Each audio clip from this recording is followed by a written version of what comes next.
اولاد اللہ کی بہت بڑی نعمت ہے۔ اس نعمت کی قدردانی اور اولاد کا حق ماں باپ پر کیا ہے اور اس کو کیسے ادا کرنا ہے، اور اس حق کی ادائیگی کی بنا پر اللہ تعالی ہمیں کیا دینے والے ہیں، اس کا کیا فائدہ ہونے والا ہے، اس بات کو ہر مسلمان کو جاننا ضروری ہے تاکہ وہ اس نعمت سے صحیح معنی میں دنیا میں بھی لطف اندوز ہو، فائدہ اٹھا سکے، اور آخرت میں بھی یہ نعمت انسان کے کام آ سکے، مسلمان کے کام آ سکے۔ چنانچہ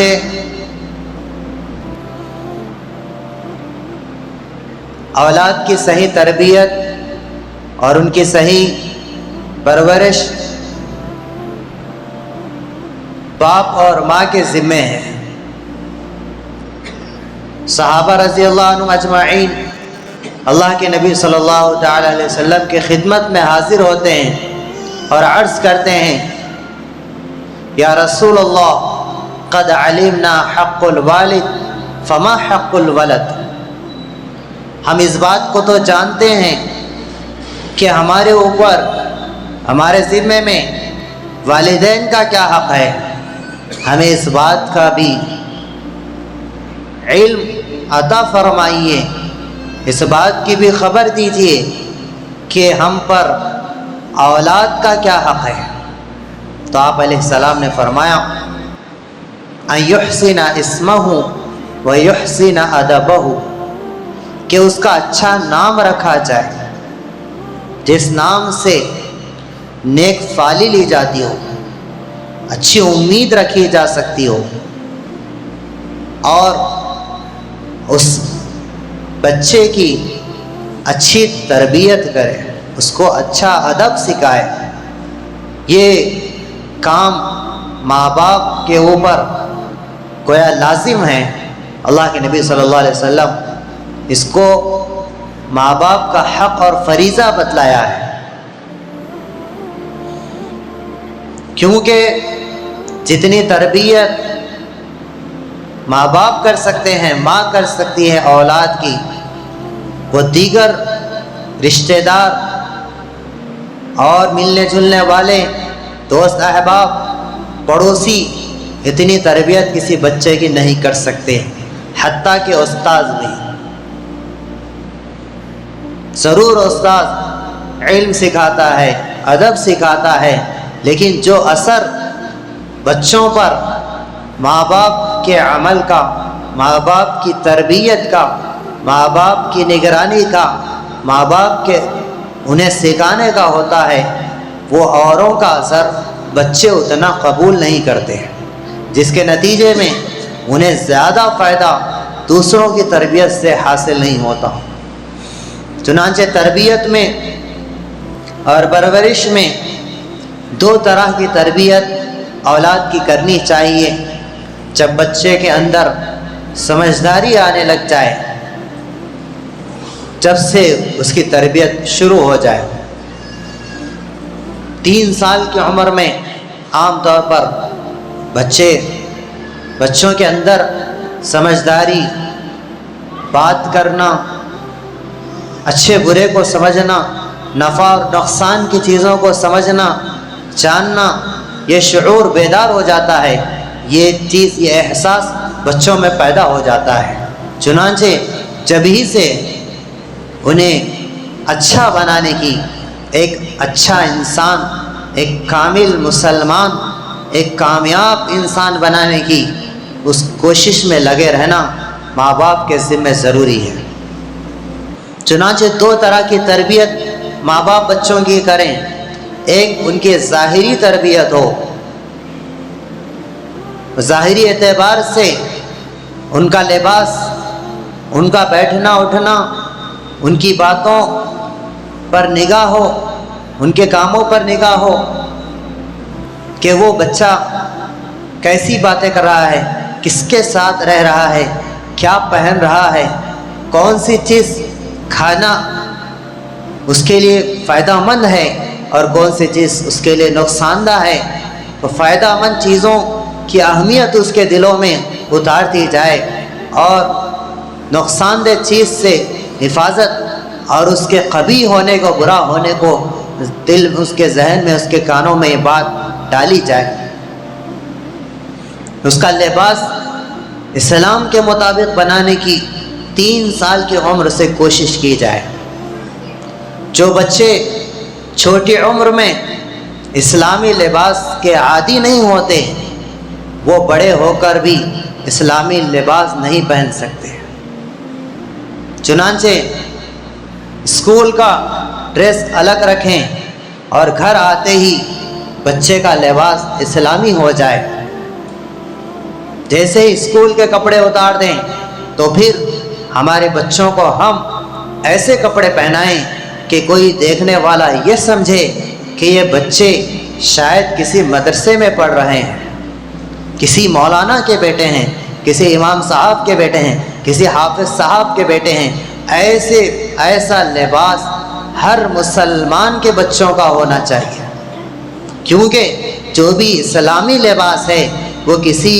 مولانا کا نہیں ہے، کسی عالم صاحب کے ساتھ خاص نہیں ہے، کسی حافظ صاحب کا نہیں ہے، بلکہ اسلامی لباس ہر مسلمان کا لباس ہے، کیونکہ ہر مسلمان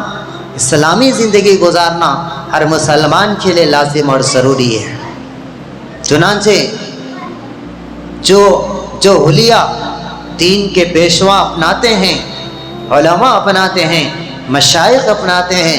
اولیاء اللہ اپناتے ہیں، وہ حلیہ محمدی ہے، حلیہ مولویت نہیں ہے۔ یہ حلیہ محمدی ہے کہ جو بھی محمدی ہوگا، جو بھی حضور صلی اللہ تعالیٰ علیہ وسلم کی امت میں سے ہوگا، اس کے لیے وہ حلیہ بنانا، اس طرح کا لباس اپنانا اس کے لیے ضروری ہے، کیونکہ ہر مسلمان محمدی ہے تو پھر اس کا لباس بھی محمدی ہونا چاہیے۔ لہٰذا 3 سال کی عمر سے بچوں کی ایسی تربیت ہو کہ اسکول کے کپڑے اتارنے کے بعد ان کے بدن پر انگریزوں والا لباس اور اسلامی اصول کے خلاف جو لباس ہے، تنگ لباس، باریک لباس، اور بچوں کے لیے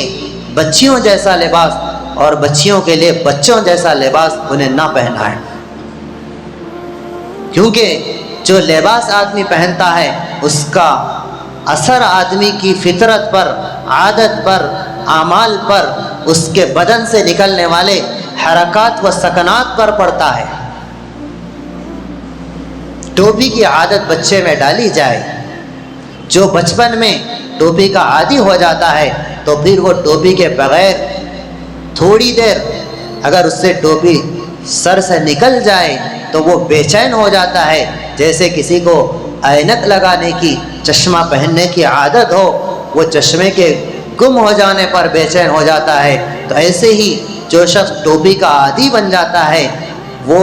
ٹوپی کے نہ ملنے پر، گم جانے پر ایسی بے چینی سی کیفیت مسلمانوں کے بچوں میں ہونی چاہیے۔ یہ کب ہوگا؟ جب ہم ابتدا سے، شروع سے اس بات کی فکر کریں گے۔ اگر ہم یہ سوچیں گے کہ ابھی تو چھوٹے ہیں بچے، ابھی یہ 10 سال تک، 10 کلاس تک، 10 تک پڑھ لیں گے، اس کے بعد ہم انہیں اسلامی لباس پہنائیں گے، اس کے بعد ہم انہیں عربی پڑھائیں گے، اس کے بعد ہم انہیں مدرسے میں ڈالیں گے، تو پھر اس کے بعد بچے کو اپنی چاہت کے مطابق، اسلام کے اصول کے مطابق ڈھالنا مشکل ہو جاتا ہے۔ ایک ہے ظاہری بچے کی تربیت، اور ایک تربیت بچے کی پرورش باطنی ہونی چاہیے کہ اس کے اخلاق اچھے بن رہے ہوں، معاف کرنے کا جذبہ اس کے اندر آ رہا ہو، بڑوں کی خدمت کا جذبہ اس کے پاس آ رہا ہو، اس کے اندر تواضع اور انکساری آ رہی ہو، گھمنڈ، تکبر، یہ سارے فساد سے وہ بچ رہا ہو، کیونکہ تکبر، گھمنڈ، فخر یہ ایسی بیماریاں ہیں جو ایک بچے کو اس کے مستقبل کو تابناک بنانے میں، کامیاب بنانے میں بلند بنانے میں، اعلیٰ بنانے میں یہ رکاوٹ بن جاتا ہے۔ تو اس کے لیے بچے کو بڑوں کی خدمت کا عادی بنایا جائے کہ بڑوں کی خدمت اس سے کرائی جائے، خود اس سے خدمت لیں تاکہ اس کے اندر تواضع آئے، تکبر نہ آئے۔ ان کی عبادات پر غور کیا جائے، نمازوں کے عادی بنائیں، سنت کے عادی بنائیں، اخلاق کی نگرانی ہو اور بڑوں کی خدمت میں بچے کو لگائیں۔ یہ ہے بچے کی باطنی تربیت۔ جب ظاہری اور باطنی تربیت سے بچہ مزین ہوتا ہے تو پھر وہ دنیاوی اعتبار سے بھی اعلیٰ ڈگری حاصل کر لے گا، اعلیٰ نوکری حاصل کر لے گا، اعلیٰ پوسٹ اور اعلیٰ درجہ حاصل کر لے گا، اور اخروی اعتبار سے بھی وہ مکمل تیار ہوگا، جو ماں باپ کے حق میں نہ صرف دنیا میں عزت کا ذریعہ بنے گا بلکہ آخرت میں بھی وہ ماں باپ کے لیے کامیابی کا ذریعہ بنے گا۔ آپ علیہ السلام نے فرمایا کہ جب ابن آدم مر جاتا ہے، اس دنیا سے چلا جاتا ہے، انقطع عنہ عملہ، اس کا عمل اس سے منقطع ہو جاتا ہے سوائے 3 چیزوں کے جو اس کے ساتھ جاتی ہیں۔ ان 3 چیزوں میں آپ علیہ السلام نے جو آخری چیز فرمائی، او ولد صالح یدعو لہ، اور ایسی نیک اولاد چھوڑ کر آدمی مرے کہ اس کے مرنے کے بعد اس کی اولاد اس کی مغفرت کی دعا کرتے رہے، یہ اس کے لیے گویا صدقہ جاریہ ہے۔ یہ کب ہوگا؟ جب شروع سے ہی بچوں کی صحیح تربیت ہوگی۔ بایزید بستامی رحمۃ اللہ علیہ اللہ کے ولی ہیں، ولی کامل ہیں، بہت بڑے اولیاء میں آپ کا شمار ہوتا ہے۔ ان کی ماں نے ان کی ایسی تربیت کی تھی، وہ چھوٹی عمر میں یتیم ہو گئے تھے، تو ان کے والدہ نے سوچا کہ میں اپنے بیٹے کو کامل بناؤں گی، بڑا اللہ کا ولی بناؤں گی اور علم سے مزین کروں گی۔ چنانچہ وہ بچے کو لے کر ایک استاذ کے پاس، ایک اللہ کے ولی کے پاس گئیں اور جا کر ان سے درخواست کی کہ یہ میرا بچہ ہے، آپ کے حوالے کر رہی ہوں، جب تک اس کی تربیت نہ ہو، علم سے یہ مزین نہ ہو، اخلاق کا پیکر نہ ہو اور اللہ کا ولی کامل نہ بن جائے، اس وقت تک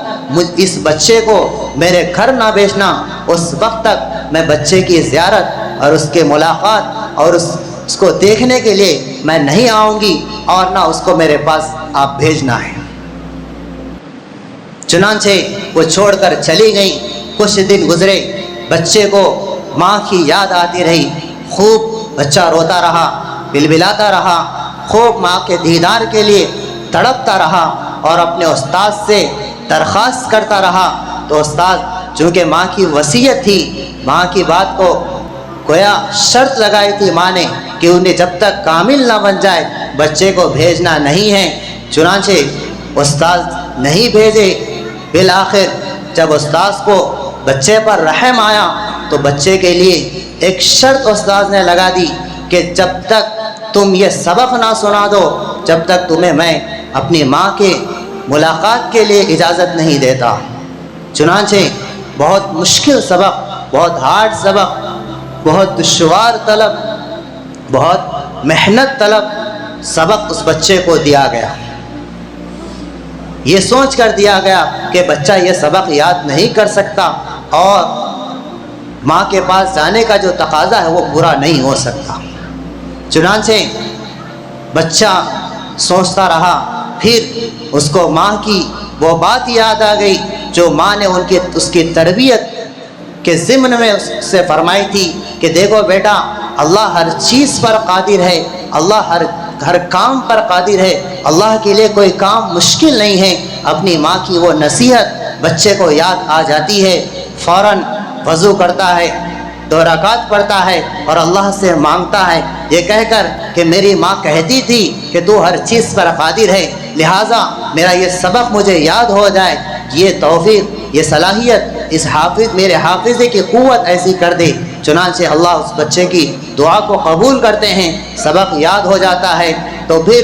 وہ بچہ جا کر استاذ کو سناتا ہے، استاد حیران ہو جاتے ہیں، پھر ماں کی ان کو پھر وہ جانے کی اپنی شرط کے مطابق اجازت دے دیتے ہیں۔ ادھر ماں کے پاس بچہ جاتا ہے، ماں دروازہ کھولنے کے لیے تیار نہیں ہوگی کہ میں جب تک تم کامل نہ بنو گے میں تمہیں نہیں دیکھ سکتی، تم واپس جاؤ استاذ کے پاس جاؤ۔ پھر دوبارہ وہ بچہ استاذ کے پاس جاتا ہے، پھر استاد اس کو 17-18 سال کے ہونے تک رکھ لیتے ہیں۔ پھر ایک دن استاد خواب میں دیکھتے ہیں حضور صلی اللہ علیہ وسلم تشریف فرما ہیں، خواب میں زیارت ہوتی ہے اور اس بچے کے کامل ولی بننے کی آپ علیہ السلام گویا سند دیتے ہیں، پیشن گوئی دیتے ہیں۔ تو پھر وہ فوراً دین سے بیدار ہوتے ہیں تو دیکھتے ہیں کہ بچہ تہجد میں لگا ہوا ہے، فوراً اس سے کہتے ہیں کہ اب تم کامل بن چکے، تمہاری ماں کا مقصد پورا ہو چکا ہے، لہٰذا اب گھر جا سکتے ہیں۔ تو یہ تھی ماں کی تربیت کہ وہ اس کے لیے بچے کے دیدار سے، اس کے ساتھ رہنے سے محروم ہونے کو پسند کیا، لیکن اس بات کو پسند نہیں کیا کہ وہ استاد کے پاس سے بغیر تربیت کے واپس آ جائے، بغیر اپنے آپ کو سنوارے کے واپس آ جائے۔ جب ایسی قربانیاں دی جاتی ہے تو پھر بچوں کی اچھی تربیت ہوتی ہے۔